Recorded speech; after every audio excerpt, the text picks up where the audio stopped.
అంటే రాష్ట్రానికి సంబంధించి ఒక ఎత్తు, అట్లాగే ఇవాళ బీజేపీ కేంద్రంలో అధికారం చేపట్టడానికి ప్రధానంగా తెలుగుదేశం కూటమి ప్రధానంగా ఇవాళ చంద్రబాబు నాయుడు గారు అవసరం ఏర్పడింది అంటున్నారు. గతంలో అపాయింట్మెంట్ దొరకని చంద్రబాబు నాయుడు గారు వాళ్ళ ప్రభుత్వాన్ని, కేంద్ర ప్రభుత్వాన్ని ఏర్పాటు చేసే దిశలో ప్రధానంగా పాత్ర పోషించారన్నారు. దీని మీద మీరేమంటారు? ఒక తెలుగుదేశం నాయకుడిగా, కార్యకర్తగా మీ ఫీలింగ్ ఏంటి? మేమైతే ఖచ్చితంగా గర్విస్తున్నామండి.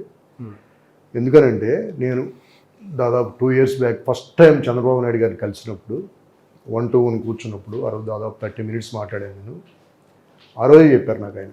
ఆ రోజు ఆయన ఏదైతే చెప్పాడో ఇవన్నీ 100% జరిగినాయి. ఈరోజు ఇది ఊహించారు ఆయన ఊహించారు. ఆ రోజు నాకు చెప్పారు, నేను ఇట్లా ముజ్వీడు ఇట్లా సంభాషణ వచ్చినప్పుడు నువ్వు ఎంపీ ఆప్షన్ పెట్టుకోమ్మా, నెక్స్ట్ మన ఎంపీస్ చాలా కీ రోల్ ఉంటుంది సెంట్రల్ గవర్నమెంట్లో, చాలా కీలకమైన రోలు మన ఎంపీలది ఉంటుంది.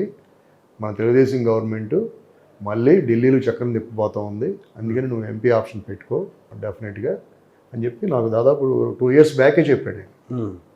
సో ఆయన చెప్పినట్టు కళ్ళకి కట్టినట్టు ఇప్పుడు కీ రోలు మళ్ళీ చంద్రబాబు నాయుడు గారు ప్లే చేయబోతున్నారు. సో ఆ రోజే ఊహించాడు ఆయన.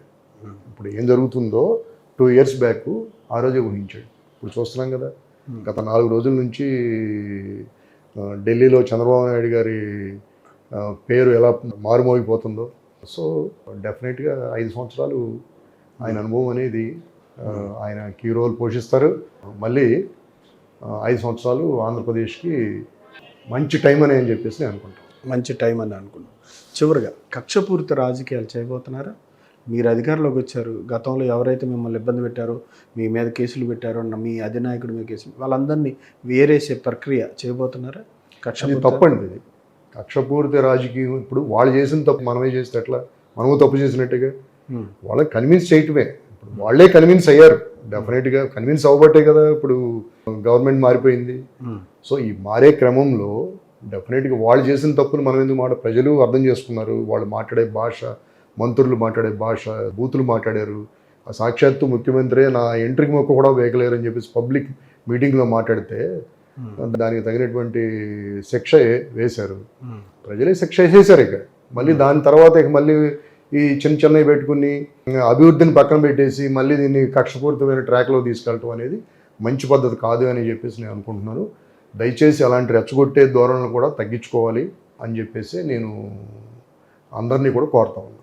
మీ అభిమానులకి, మీ అనుకునే నాయకులకి మీ భవిష్యత్ కార్యాచరణ మీద మీరేం చెప్తారు రాజకీయంగా?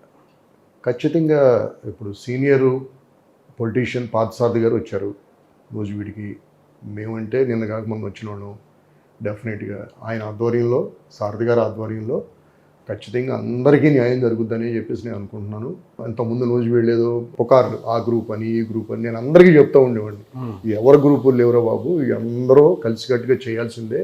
చిన్న ఫ్రిక్షన్ ఉంటుంది, ఎక్కడన్నా చిన్న ఇష్యూలు ఉంటాయి, దాన్ని పెద్దది చేసుకోవద్దు. ఏదైనా ఉంటే చిన్నవి ఇంకా చిన్నవి చేసుకోవాలి, సమస్యల్ని పరిష్కరించుకోవాలి. కానీ చిన్న సమస్యని పెద్ద సమస్యగా చేసుకోకూడదు ఎప్పుడు కూడా. సో అందుకని చెప్పేసి చిన్న సమస్యలు ఉన్నటువంటి అది తగ్గించుకుని వెళ్ళాలి.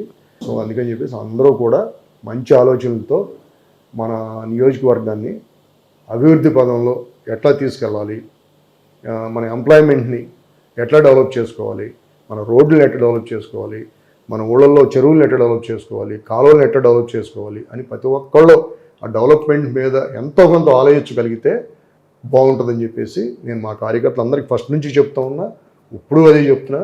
నా అభిమానులందరికీ కూడా సారథి గారి ఆధ్వర్యంలో చక్కగా ప్రయాణం చేయమని చెప్పేసి నేను కోరుతా ఉన్నాను.